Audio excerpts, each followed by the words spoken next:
तो अभी हम क्या कर रहे हैं, पीओएस, पॉइंट ऑफ सेल्स का वाउचर। तो अभी तक अपन ने पहले सीखा था सेल्स का वाउचर, जिसमें अपन क्या कर रहे थे, डायरेक्ट कस्टमर को सेल कर रहे थे, ठीक है ना। अब सेल करते समय अपन को कस्टमर को सेल करना है, ना कि रिटेलर्स को या डीलर्स को। डीलर जब भी माल खरीदते हैं तो क्वांटिटी ज्यादा होती है और उनके लिए बड़ा बिल बनता है। लेकिन पीओएस वाले में क्या होता है, उनकी एक छोटी सी स्लिप बनती है, जिसमें ज्यादा डिटेल्स ना होती, बस थोड़ी सी डिटेल होती है कि हमने सामान बेच दिया, ना कस्टमर का नाम होता है ना। और ये इनवॉइसिंग सेल्स की जो होती है इस वाले में, ये थोड़ी सी स्लो होती है, टाइम लगता है करने में, जबकि पीओएस वाउचर थोड़ा सा फास्ट हो जाता है। वहां पे ऑटोमेटिक कई सारे लेजर्स आ जाते हैं, अपने आप क्वांटिटी आ जाती है और अपने आप खाते भी नीचे आ जाएंगे, ठीक है। और इसमें क्या होता है, अपने आप ही आता है सेल्स वाले में, कौन सा, पीओएस का। तो पीओएस क्या है, सेल्स का एक दूसरा टाइप है। बस अंतर इतना है, जो सेल अपन डीलर्स को रिटेलर्स को कर रहे थे, बस उसके लिए सेल्स वाउचर ले रहे थे। अब जो सेल अपन कस्टमर को कर रहे हैं, जो रेगुलर अपने पास आते हैं फुटकर में, तो उनको अपन कौन सा वाउचर में ये एंटर करेंगे, पीओएस वाउचर में। अभी तक अपन ने सीखा कि माल खरीदने की एंट्री परचेस में करना है और माल बेचने की एंट्री सेल्स में करना है। अब सेल्स में पीओएस दो टाइप्स हो गए हैं, यानी अपन जब बेचने की एंट्री करेंगे तो अपन को अब दो चीजें और देखनी पड़ेगी, अपन कस्टमर पे बेच रहे हैं या रिटेलर्स को। अगर कस्टमर को बेच रहे हैं तो पीओएस सेल्स के वाउचर में एंट्री करेंगे, और अगर रिटेलर्स को बेच रहे हैं तो सेल्स वाउचर में एंट्री करेंगे। तो सेल्स के क्या होगा, दो टाइप। हाँ, यहाँ पे क्या हो गया, हमारे पास दो वाउचर्स हो गए। एक पहले सेल्स का एक ही था, अब सेल्स के दो हो गए, क्योंकि सेल्स सबसे ज्यादा होती है तो उसको कैटेगराइज कर दिया, पीओएस और सेल्स। अब पीओएस वाउचर अभी नहीं आता, पीओएस वाउचर हमें लाना पड़ेगा, और लाने के लिए हम क्या करेंगे, यहाँ पे आएंगे। वाउचर कस्टमर के लिए होता है सिंगल, और सेल्स मार्केटिंग और रिटेलर्स के लिए होता है। हाँ, अब जाना है इसके लिए हमें अकाउंट्स इन्फो पे। अकाउंट्स इन्फो में वाउचर टाइप्स, वाउचर टाइप्स में किस में आएंगे, क्रिएट। क्रिएट में यहाँ पे बनाएंगे हम खुद का पीओएस वाउचर। पीओएस वाउचर में टाइप ऑफ वाउचर में क्या रखेंगे, यहाँ पे sales. Type of voucher sales ही रखा क्योंकि पीओएस सेल्स का ही टाइप होता है। अब रेशन में टाइप कर सकते हैं उसका शॉर्ट फॉर्म, या सेल्स ही रहने दे, कोई दिक्कत नहीं है। यहाँ पे बाय डिफॉल्ट ये ऑलरेडी सही है, तो इसमें कुछ भी नहीं करना हमें। इसके बाद यहाँ प्रिंटिंग वाले ऑप्शंस पे आना है। अगर हम अपने बिजनेस में प्रिंट करके देते हैं बिल को, तो इस ऑप्शन को यस करना है, अदरवाइज इसको नो रखना है। तो अभी मान रहे हैं कि हमारे पास प्रिंटर है और हम इसको प्रिंट करके देते हैं, तो यस। तो प्रिंट करके देते हैं, यस। उसके बाद पूछ रहा है यूज फॉर पीओएस इनवॉइसिंग, यानी कि इस वाउचर को पीओएस के लिए यूज करना है क्या, हाँ पीओएस के लिए तो बना रहे हैं इसको, तो इसको यस कर देंगे। इसके बाद यहाँ पे मैसेज टाइप करेंगे, जैसे बिल के पीछे जो लिखा आएगा, जैसे थैंक यू लिख दिया, और यहाँ पे आएगा विजिट अगेन। विजिट अगेन का मतलब फिर से आइए, या ऑलवेज वेलकम। हम अपने हिसाब से यहाँ पे कुछ भी दो लाइंस लिख सकते हैं, जो भी हम बिल में कस्टमर के लिए चाहते हैं अच्छा दिखाना। डिफॉल्ट इनवॉइस टाइटल में उस शॉप का नाम आ जाएगा जिसका दे रहे हैं। मान लिया हमने यहाँ पे दे दिया पाकिजा प्राइवेट लिमिटेड कंपनी, उस शॉप का नाम यहाँ पे हम बिल बना रहे हैं। डिक्लेरेशन में टर्म्स और कंडीशन आ जाएंगे, अगर हम देना चाहें इसको यस कर देंगे। और यहाँ पे लिख सकते हैं no return, no change, no replacement, मतलब जो भी लिखना हो हम अपने हिसाब से अपने टर्म्स और कंडीशन बिल पे बता देंगे। जैसे मान लो अपने कपड़े बेचने का बिजनेस है, तो उसमें लिख सकते हैं अपन की वापस हो भी सकता है, आप बदल सकते हैं, या फिर ऐसा भी लिख सकते हैं कि बदला नहीं जाएगा एक बार खरीदने के बाद, जो भी कंडीशंस होंगे अपने शॉप के लिए वो। इसके बाद बस इसे करना है यस। इतना बनने के बाद अब बाहर जाना है। बाहर जाने के बाद कहाँ जाएंगे, अकाउंटिंग वाउचर्स में। अकाउंटिंग वाउचर्स में यहाँ पे F8 दबाना है। F8 दबाएंगे तो अभी तक तो एक ही होता था सेल्स, अब इसमें दो आने हैं। तो एक तो पिछला वाला ही है सेल्स, दूसरा भी हमने बनाया पीओ। तो सेल्स तो हमें आता ही है, अब हम कर रहे हैं पीओएस कस्टमर को कैसे सेल करेंगे। तो यहाँ पे पार्टीज नेम हम चाहे तो छोड़ सकते हैं, एप्लीकेबल नहीं है। अगर हम दिखाना चाहते हैं ना, तो नाम मेंशन कर देंगे, खाता बना के मेंशन कर सकते हैं, और अदरवाइज क्या कर देंगे, इसको छोड़ सकते हैं। इसके बाद यहाँ पे आएगा सेल्स का लेजर, तो अल्टर सी से सेल्स का लेजर बना देंगे। सेल्स अंडर सेल्स में जाएगा, सेव करेंगे। इसके बाद नेम ऑफ आइटम अपन ने क्या बेचा, तो इससे पहले अपन बेचने से पहले कुछ खरीद लेते हैं, क्योंकि जब तक खरीदने में तब तक बेच नहीं पाएंगे। तो अपन ने अल्टर सी दबाया, राम से कुछ परचेस किया, सन्ड्री क्रेडिटर्स, चूंकि हम राम से माल खरीद रहे हैं इसलिए सन्ड्री क्रेडिटर्स होगा। इसके बाद हम चाहे तो उसकी डिटेल्स दे सकते हैं। यहाँ पे परचेस का लेजर आएगा, अभी है नहीं तो अल्टर सी से बना देंगे। Purchase, purchase under purchase, save करेंगे कंट्रोल ए से। इसके बाद यहाँ पे नेम ऑफ आइटम अल्टर सी से है नहीं अपने पास, तो डेल कंप्यूटर, अल्टर सी कंप्यूटर,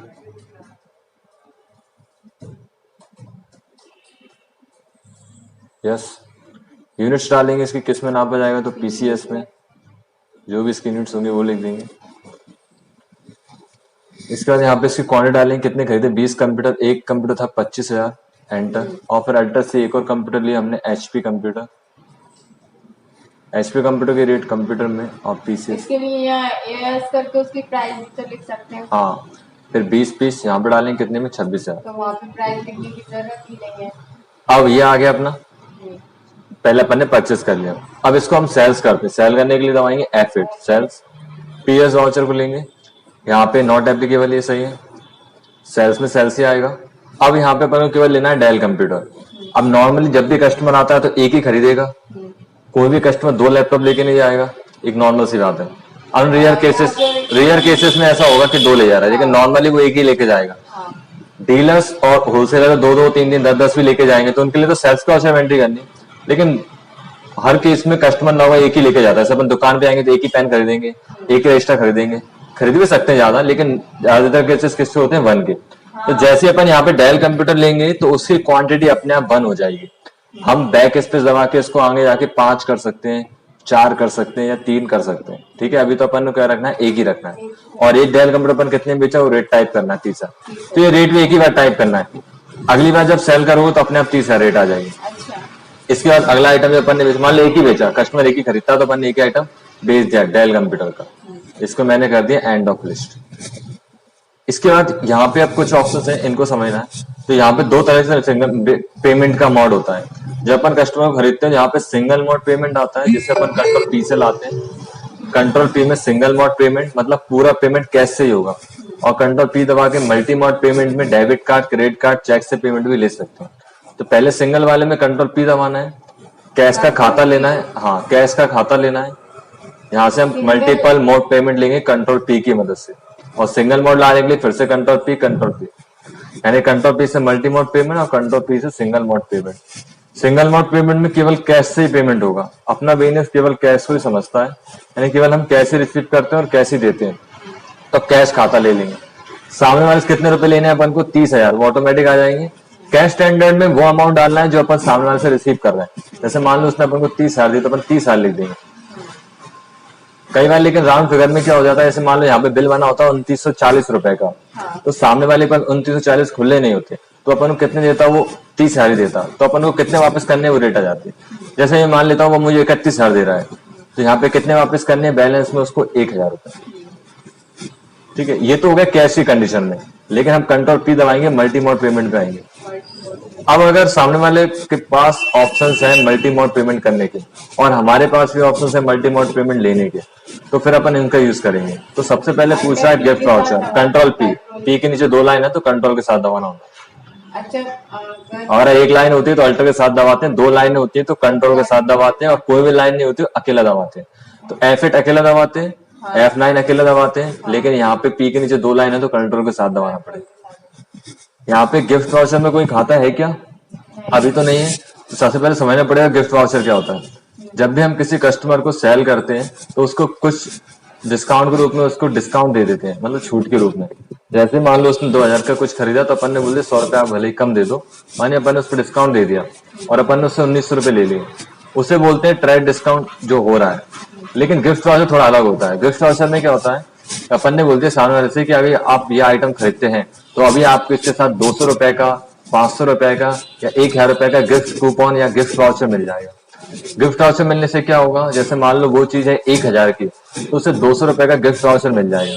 तो उसे कितना पेमेंट करना है, 1000 ही करना है। लेकिन 200 रुपए का गिफ्ट वाउचर मिलने के बाद जब वो उस दुकान से अगली बार कुछ खरीदेगा तो जो भी खरीदेगा उस पर वो गिफ्ट वाउचर अप्लाई हो जाएगा और उस प्राइस में 200 रुपए कम हो जाएंगे। यानी गिफ्ट वाउचर का काम होता है कि बाद में जो कस्टमर उसको यूज करे तो वैल्यू कम कर दे। तो यहाँ पे अपन एक कस्टमर को कंप्यूटर बेच रहे हैं तो अपन उससे ये पूछ रहे हैं उसके बिल में गिफ्ट वाउचर है या नहीं, यानी उस कस्टमर के पास गिफ्ट वाउचर है या नहीं।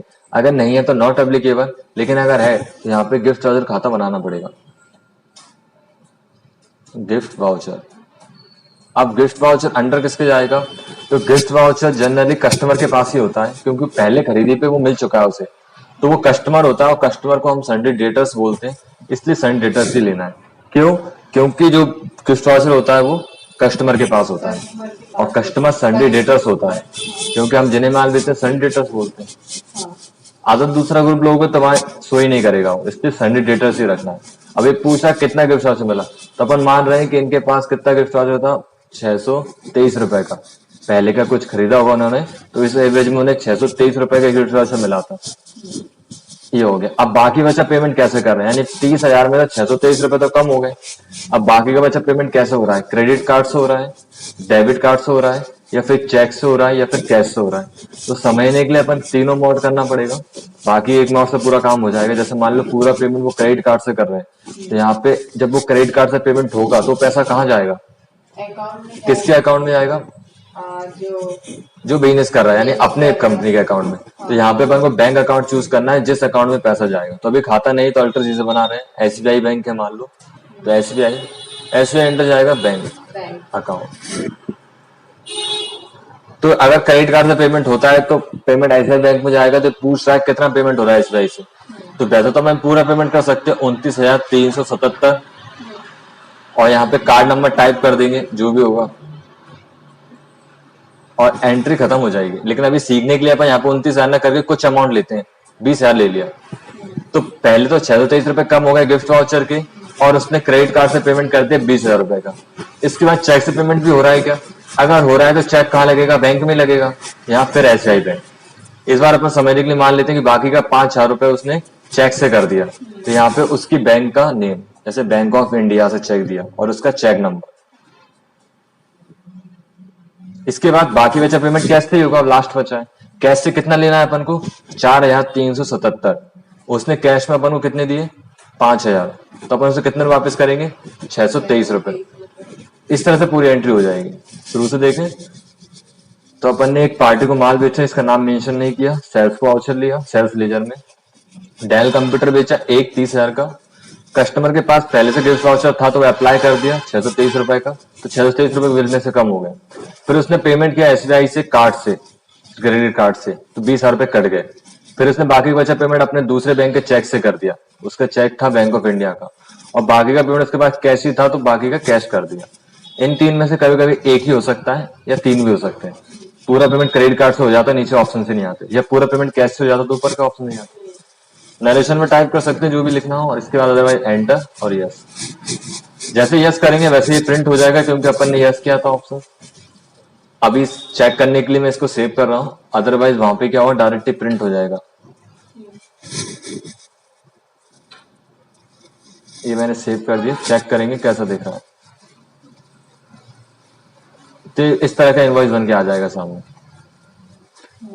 ये अपन ने डायल कंप्यूटर सेल किया 30,000 का, गिफ्ट वाउचर मिला, डेबिट क्रेडिट कार्ड से पेमेंट हुआ, कार्ड नंबर ये था, पूरी फुल डिटेल। ये मैसेज जो हमने लिखे थे वो यहाँ पे आते हैं, thank you visit again, we declare the invoice software, ये अपन ने टर्म्स और कंडीशन लिखी थी। तो इस तरह से हम बिल्कुल प्रिंट कर सकते हैं। टाइम भी आएगा यहाँ पे कितने बजे प्रिंट हुआ था और वो सारी डिटेल्स।